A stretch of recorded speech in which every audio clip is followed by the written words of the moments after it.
So we'll be watching Swazi's campaign, and we have invited Governor Kathy Hochul to the show, but we haven't heard back. Moving on now, you might be gathering with family over the next 2 weeks. And in today's political climate, holidays can be tense, especially when someone says something that might not be true. The spread of misinformation and fake news seems to be getting worse every day, thanks in part to social media and fake news websites. And I think we can all agree that that's a bad thing. So what can we do about it? A new coalition in New York says it's all about media literacy, and they're pushing a package of bills to address the problem, starting with the youngest New Yorkers.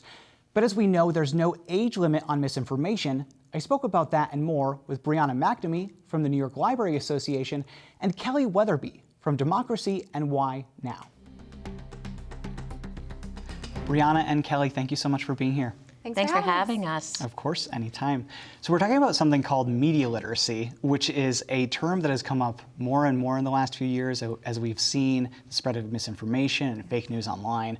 Brianna, I want to go to you first. When we say media literacy, what do we mean? What's in that definition of things? Yeah, sure. So there's multiple definitions out there, but I think from our perspective, the most comprehensive way to describe it is the ability to access, to analyze, evaluate, create, and act with all forms of media. When we're talking about the bills that we're referencing today and later on in 2022, there's a heavy influence in the digital space and the digital world. So, Kelly, how do we target this approach? We see, like I said, all this misinformation everywhere, and I think we see it across the board in terms of children, teenagers, adults. Where do we target this approach to have the best impact? Well, we believe the best approach is to actually educate starting K-12 to have the students understand make sure that they understand how to deal with this information. There is, digital information. Make sure that they know how to interact with the technology. Make sure they know how to evaluate the information that they're getting. And then the last part is to make sure that every student understands that what they do leaves a digital footprint that will be with them forever. And also to, be a good digital citizen. And that's all part of what we hope, if we can get our standards, the media literacy standards put into place, we hope that that will become, commonplace. And if you start at kindergarten and scaffold it through up to grade 12, that would be the best way to tackle this. It's funny. I was just thinking when I was a kid, when I was in elementary school, like 8 or 9, the internet was just starting. Like we were just getting the internet online popular. And I remember at the time, obviously there's web pages everywhere. My parents would say to me, don't believe everything you read on the internet because anybody can post anything on the internet. And that really stuck with me, I guess, because now I work in a fact-based business, but a lot of parents don't teach their kids that kind of thing. So when we're looking at doing this in schools, how do you approach that in terms of curriculum? What are we teaching these children specifically? Well, specifically, we start with how do you access your information? So if you're accessing it on Google, how do we make sure that that information is valid? Let's give the students the tools to be able to determine this is good information, this isn't good information. Make sure what you do is look at where the information's coming from, find out who the author is, find out who the people behind the website are, and you do that by opening up a whole new tab, doing some background. Now, here's the rub, is that it takes time to do that. Yes. Okay? But for someone like me, who does it all day long, it is just very natural, and I think what we need to do is make it that way for the students. And if we just reinforce and scaffold it all the way through all of the grades, it will be that way. It's becoming a natural habit and something that you subconsciously just automatically do without thinking about it. And I think it's about exposure. It's the more you know what sources to look for and what information to look for. Like when we were in school, I think we're around the same age, it was Wikipedia was the source. It was never source a Wikipedia article. But now I think sources, especially in the student space, in the public education space, students are just constantly being bombarded by information. So it's more than Wikipedia now. And these students don't really know what websites are legitimate and what websites are not legitimate. So if you Google, I don't know, Civil War facts, for example. Maybe one website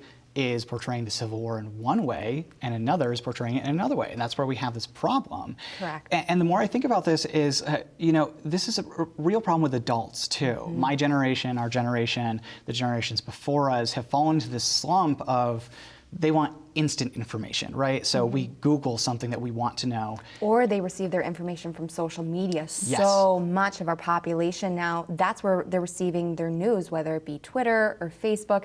And as we all know, based on algorithms and depending on who you're friends with, that information might be really skewed. Yeah, it drives me crazy. It really drives me crazy. I just wish people wouldn't get their news from social media. Maybe I'm biased as a journalist and I want people to just watch the show. Yeah. Well, that's what we have to do. I think we have to bring students back to that point where they say, okay, no, I need to verify. Maybe YouTube is now the biggest social media platform, right? Yeah. 81% of, according to Pew Research, 81% of people use YouTube. Facebook's close behind at 69%, and then Instagram. So students, and there actually was a study done by Common Sense Media back in 2019 that said that most students ages 14 to 19 get their news from social media. Some will verify, but most will not. Exactly. And so we need to get them to come back.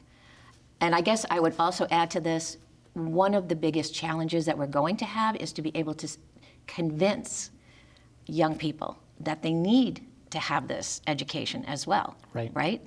Because they are digital natives from a technology standpoint. They've had it since they were very young.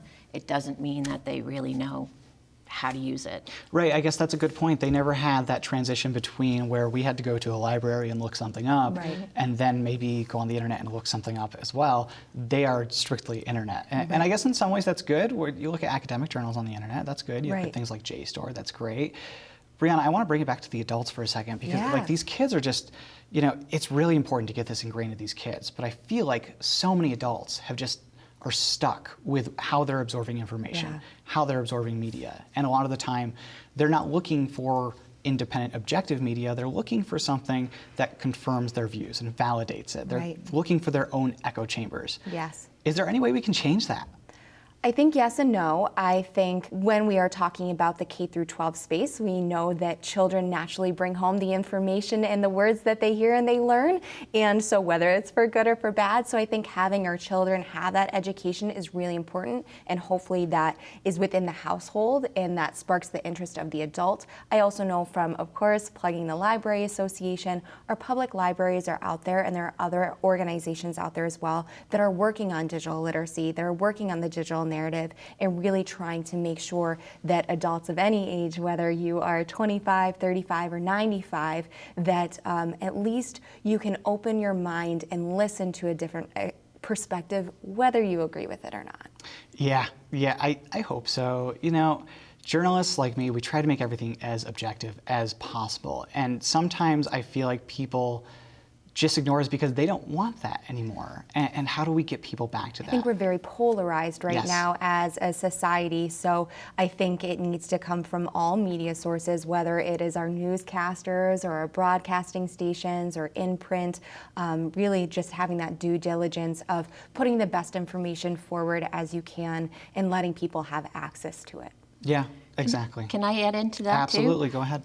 I think the other piece of that is the algorithms that are in place, and not that we can control that, but I think we can, as voters, talk to our representatives to put some pressure on big tech, whether it be Google or Facebook, to say, hey, the business model is such that you're only giving all of us what we have liked. And Exactly. so, like it or not, it just reconfirms what we thought. That bias. Right. Yeah. And so that model has to change. And, I know Instagram or Facebook is before Congress today to talk about the fact that, they're doing some, they're hopefully going to ask them to make some changes to their business models.